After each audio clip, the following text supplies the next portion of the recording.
Okay, good afternoon and welcome back to Allergic to Stupidity. I hope everybody's having a lovely weekend. We are not in Southern Ontario. We're having freezing rain. Honestly, freezing rain, depending on the area. In my area, it's just cold and wet. Gross. Time to curl up and think. So today is Political Sundays. And I'm really not sure how long Political Sundays is going to continue on until after our election, which is in about 4 weeks, but just once a week to touch bases on what's going on. So what I'm going to do is I had promised I'd get back to the NDP policy and be able to give you a link for that. And I have found it. It's no longer an error. Like I said before, I think that was just a glitch in their website that day, or maybe they were updating it. I don't know, but I have now found it and can access it.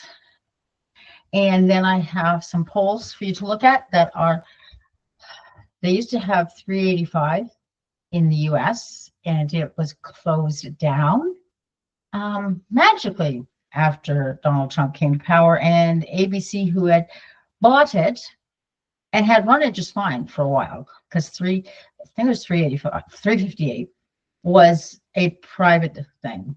And then ABC bought it out. Right, not a big deal, but suddenly vanished and was closed. Not even just didn't think, it was closed officially in about February. Looks a little suspicious, doesn't it?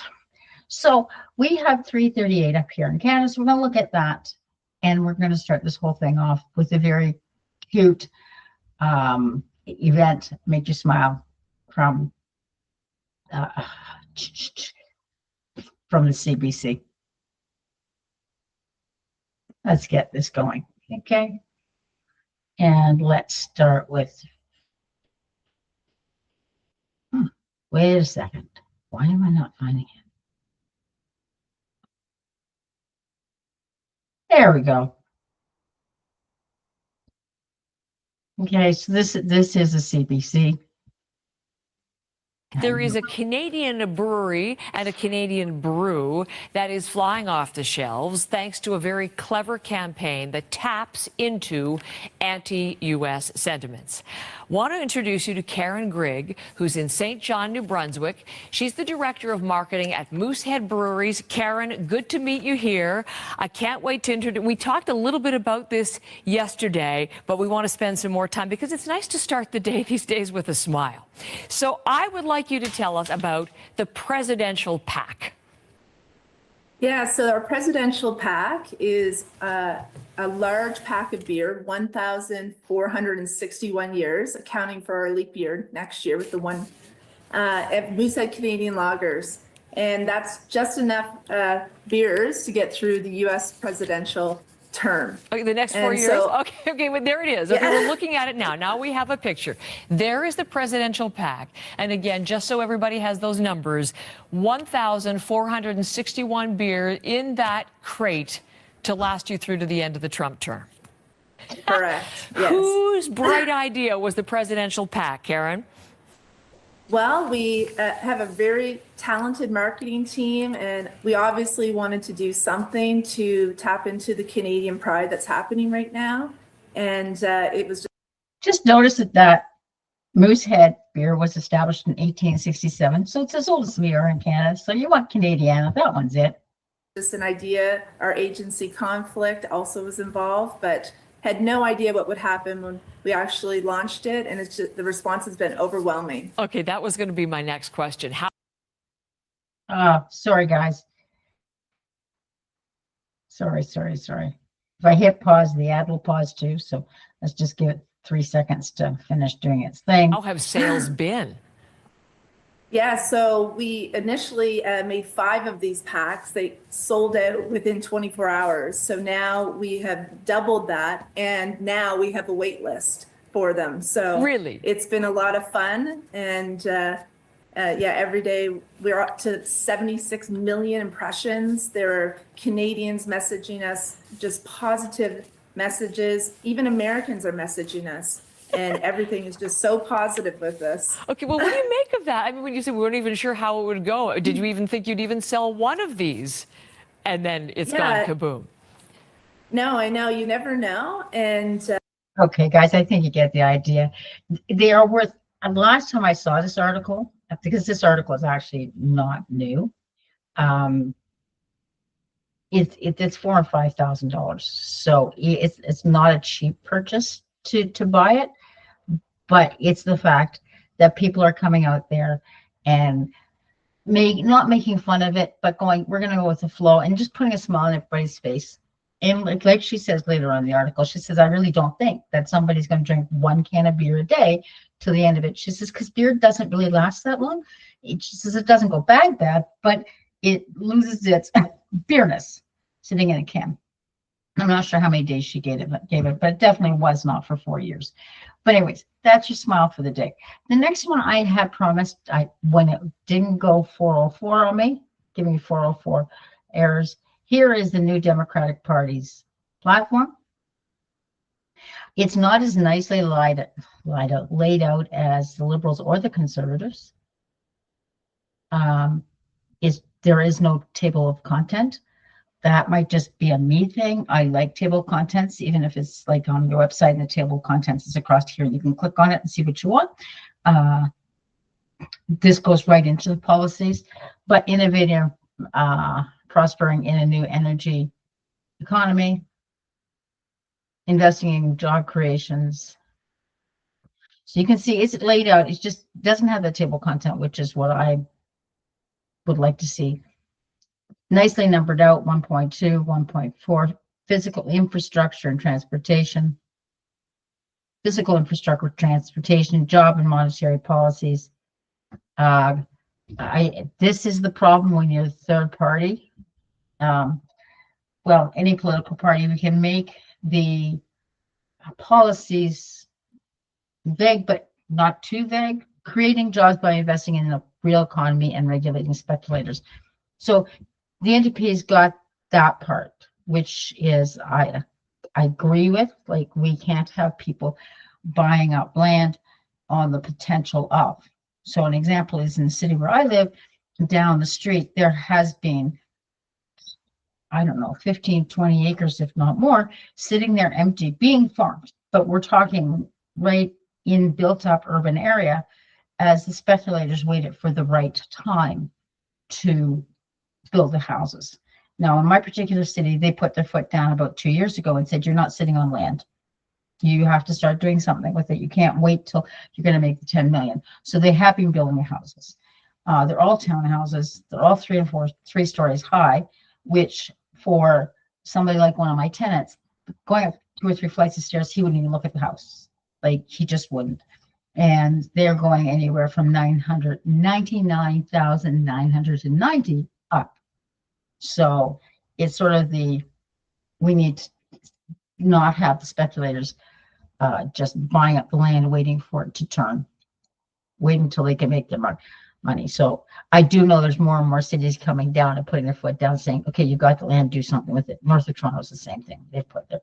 Okay, financial sector and investment, financial budget, it's all laid out there. And like before, I will copy and paste this into the description so you can click on it. Agriculture and fisheries, progressive and fair taxation, public sector, it's laid out there. But like the other two, like I said, here it is, there's the link. You can get to them and you can take your time with a lovely cup of coffee or tea or whatever you like to drink and really look at it and decide which of these policies do you like to have. What policies do you agree? Are these policies that jive with what you feel needs to be done? Okay. Can I sit here and compare A to B to C? Yes, but I honestly feel it's better if you sit down and read them yourself. You know where you live, where you sit on the political spectrum. If you're not very right, but if you're right leaning versus very left leaning, you're going to know which parties you want to go with. So if you're somebody who sits in the middle, a centralist, you might really want to take the time to look at the NDP, the Liberal, and the Conservatives to see that, you know, with what their policies are right now, which way would you prefer to go? All right, so that takes care of that. My next one was this guy. All right. 3 months ago, never in a million years. This is 338, the federal projections on the seats. 3 months ago, never ever would we have thought we would see this, because people were tired of the Liberal Party, and the Liberal Party under Justin Trudeau, nothing against Justin Trudeau, please. I never knock my leaders, I knock their policies, because we don't know them. If you're dear friends with Justin Trudeau, then you can knock him. But you're just because he's the leader of the country or the leader of his party or the whatever, you can't knock them. Just knock the policies. Okay, they were he was very, very left leaning, like in the spectrum of liberals from right leaning to left leaning, he was on the left. He was very much taking care of the little guy. And Mark Carney has come in, and he is not a right leaning liberal. He is a centralist. So he still wants to take care of the little guys, but at the same time, he's a big push for the economy, which makes logical sense because he's an economist, having worked on both sides of the pond. Okay, so that's just going to give you some idea of what's going on here. So again, I will put that link in the description and you can watch it. But like I said, 3 months ago, it was supposed to be a landslide. The Conservatives were supposed to walk all over the Liberals, but we've had a couple of things happen. We've had Justin Trudeau step down, which was a big thing. But I think a bigger thing was Trump and all his rhetoric and all his screaming and the tariffs and all the rest of it. And then having Mark Carney come in as leader of the Liberal Party has also helped, because people are seeing him as calm, cool, and collected, where Poilievre has a very aggressive mannerism towards politics, and he doesn't quite gaslight, but he does what I have said, redirect. He makes you look away so he doesn't have to commit to such and such and such and such. A very Trump method of politicking. Please remember, there's a difference between politics and politics. Politics is the running of a federal, provincial, or municipal government. It's literally the running of it, and what policies you want or you feel would help your community or your province or your country or your territory run the way the people of that area want. Politicking is what we see on the campaign trail when you're bad mouthing Doug Ford, yelling and screaming and saying he's going to turn off the hydro to those 3 states, which I've actually had Americans go, please do, because maybe they'll drop kick some sense into Donald Trump. I don't think it will. That's politicking. That's not politics. And there really is a difference. Okay. So anyways, there you go. Just take a peruse through it and see what you think. Okay. So we are going to stop presenting. And now you're back to my gorgeous, cute little face. So we have basically 4 weeks till April the 28th before we have our federal election. So now you've got access through my videos on those 3 major parties' policies. And I think he's called Far and Wide. I just found him. And he's just a Canadian. He has a chit chat, and he's an author and a businessman and a political analyzer. And one of his things is just today's was he's going, all you liberals are going, yes, they're crashing and burning. The Conservatives are crashing and burning. He has a point. Our governments, whether they're ours or the United States, work best when one party has a majority. However, the other party, the party in opposition, is strong enough to fight back. Okay? And are willing to fight back, because Donald Trump does not have a major majority in the Congress or the Senate. But the Democrats are terrified. They don't know. They're lost. They're confused. And this is what's happening with our Conservatives.